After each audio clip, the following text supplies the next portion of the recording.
अस्सलाम वालेकुम my YouTube family, कैसे हो आप सब। आई होप कि आप सब ठीक होंगे। अल्हम्दुलिल्लाह मैं भी ठीक हूँ। तो आज हम बना रहे हैं मज़ेदार सी कलेजी, जो कि बहुत ही मज़े की और बहुत ही टेस्टी बनती है और ऐसे कि जैसे मुंह में जाके घुल जाए, बहुत ही टेस्टी बनती है। पिछली बार जो मैंने कलेजी की रेसिपी शेयर की थी मेरी बहन को, वो बहुत पसंद आई थी, सब ने बहुत तारीफ़ की थी। तो थैंक यू सो मच आपका हौसला अफजाई करने का, थैंक यू। तो शुरू करते हैं अपनी आज की रेसिपी। तो सबसे पहले अज्जा देख लेते हैं। कलेजी मैंने ली है 1.5 किलो, प्याज दो अदद और टमाटर 2 अदद, हरी मिर्च 3 से 4 अदद, अदरक लहसुन पेस्ट 1 खाने का चम्मच, दही 1 कप, लाल मिर्च पाउडर आधा चाय का चम्मच, हल्दी आधा चाय का चम्मच, धनिया पाउडर 1 चाय का चम्मच, ज़ीरा पाउडर आधा चाय का चम्मच, गरम मसाला आधा चाय का चम्मच, नमक हस्बे ज़ायका, काली मिर्च आधा चाय का चम्मच, हरा धनिया हस्बे ज़रूरत, तेल तकरीबन 4 खाने के चम्मच और 1 अदद लेमन लिया है। तो सबसे पहले कलेजी को अच्छी तरह साफ़ करके छोटे टुकड़ों में काट लें और फिर मैंने थोड़ी देर के लिए इसे नमक और सिरका लगा के रख दिया था, तकरीबन 5 से 7 मिनट के लिए, और फिर अच्छे से इसे वॉश किया है। और बहुत ज़्यादा पानी में नहीं रखना, बल्कि जल्दी से धोकर छलनी में रख दें ताकि इजाफी पानी निकल जाए। आप कढ़ाई में तेल गरम करें और इसमें खड़े मसाले ऐड करें और प्याज डाल दें और प्याज सुनहरी ब्राउन करने हैं, क्योंकि इसकी भी एक वजह है कि अगर प्याज कच्चे रह जाए तो वो फिर नज़र आते हैं, और ये जब हम ब्राउन कर लेते हैं तो ये बिल्कुल अंदर घुल जाते हैं। बिल्कुल ये बहुत प्यारा सा और सॉफ्ट सा इसका मसाला बन जाता है। तो जब गोल्डन ब्राउन हो जाएं प्याज तो इसमें कलेजी ऐड कर दें। और एक बात का ज़रूर ख्याल रखें कि इसका जो पानी होता है ना कलेजी का, वो उसके छींटे जो है वो बहुत ज़्यादा उड़ते हैं। तो थोड़ी देर 2 से 3 मिनट के लिए इसे ढक कर पका लें ताकि इसका जो एक्स्ट्रा पानी होता है वो खुश्क हो जाए। और इसके बाद तकरीबन तेज़ आंच पर 7 से 8 मिनट के लिए इसे अच्छी तरह से फ्राई करें ताकि जो कलेजी है उस पर गोल्डन सी लेयर आ जाए।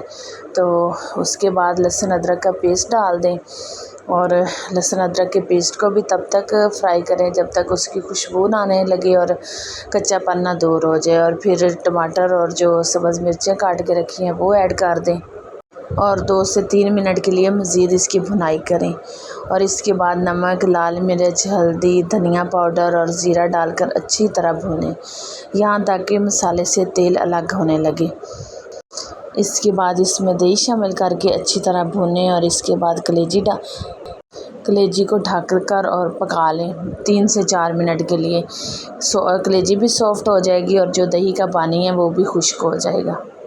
ये 10 से 15 मिनट में ये सालन तैयार हो जाता है और बहुत मज़े का तैयार होता है। कलेजी को बहुत ज़्यादा देर तक ना पकाएं वरना वो सख्त और रबड़ जैसी हो सकती है। और आखिर में काली मिर्च, गरम मसाला, हरी मिर्च, हरा धनिया और नींबू का रस डालकर 1-2 मिनट दम दे दें तो हमारी मज़ेदार कलेजी तैयार है। तो मुझे आज अपनी एक बात याद आ रही है कलेजी से रिलेटेड कि आज तो मैं कलेजी बना रही हूँ, लेकिन अगर मैं आपको अपनी शादी से पहले की बात बताऊँ ना तो शायद आपको यकीन ही ना आए।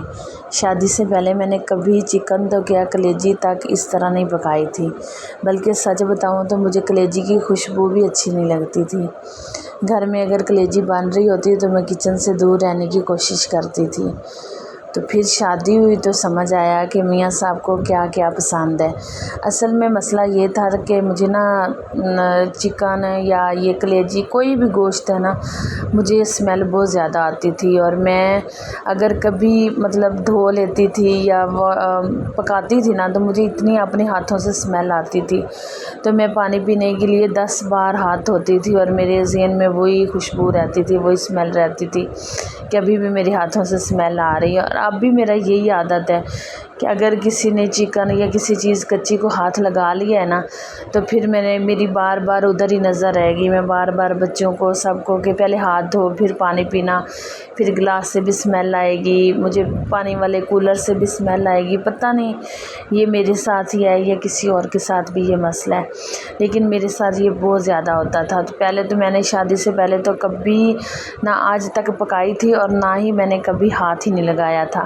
मेरी सिस्टर और मेरी अम्मी ही बनाती थी, लेकिन ज़ाहिर है अब मैं इधर अकेली हूँ, कोई भी नहीं है, तो अब तो ज़ाहिर है मुझे ही करना पड़ता है। तो जब मैं इधर आई हूँ तो चिकन बनाते हुए भी मुझे बहुत मुश्किल लगती थी। तो लेकिन वक्त इंसान को बहुत कुछ सिखा देता है। जो काम कभी मुश्किल लगता था, आज वही काम रोज़मर्रा ज़िंदगी का हिस्सा बन गया है। अब अल्हम्दुलिल्लाह मैं कलेजी भी बनाती हूँ, चिकन भी बनाती हूँ, तरह तरह के खाने बनाती हूँ। और मुझे लगता है कि शादी के बाद सिर्फ़ घर नहीं मिलता, इंसान को एक नई ज़िंदगी मिलती है, नई ज़िम्मेदारियाँ मिलती हैं, और इन्हीं ज़िम्मेदारियों के साथ इंसान बहुत सी नई चीज़ें भी सीखता है। तो आज जब मैं अपनी बनाई हुई कलेजी या चिकन देखती हूँ तो मुझे अपनी वही पुरानी वाली बात याद आ जाती है कि जिस कलेजी की खुशबू मुझे बिल्कुल भी बर्दाश्त नहीं होती थी, मेरे लिए अपने घर में खड़ा होना मुश्किल हो जाता था, आज मैं ख़ुद बड़े शौक़ से बना रही होती हूँ अपने घर वालों के लिए, अपने बच्चों के लिए। तो मेरी प्यारी बहनों, अगर आपसे भी शादी से पहले कोई काम नहीं होता था तो परेशान ना हो, आहिस्ता आहिस्ता सब सीखा जा सकता है। आखिर हम भी तो ऐसे ही सीखते हैं। बाकी आप कलेजी कैसे बनाते हैं मुझे कमेंट में ज़रूर बताइएगा। हो सकता है आप लोगों का तरीका मुख्तलिफ हो, लेकिन मैं तो इसी तरीके से बनाती हूँ और बहुत ही मज़े की बनती है, मेरे बच्चों को बहुत ही पसंद आती है। तो कुदरती बात है कि मेरे बच्चों को भी ये बहुत ज़्यादा पसंद है। जो चीज़ मैं बना नहीं सकती थी वही मेरे बच्चों की पसंद है, लेकिन अब अल्हम्दुलिल्लाह अब किसी चीज़ में नखरा नहीं है, अब जो भी बनाना पड़े बना लेते हैं। तो कैसी लगी मेरी आज की वीडियो? अच्छी लगी तो प्लीज़ मेरी वीडियो को शेयर, लाइक और कमेंट में प्यारा सा कमेंट ज़रूर कीजिएगा, और अगर नए हैं तो चैनल को सब्सक्राइब कीजिए। अल्लाह हाफ़िज़, मिलते हैं अगली वीडियो में।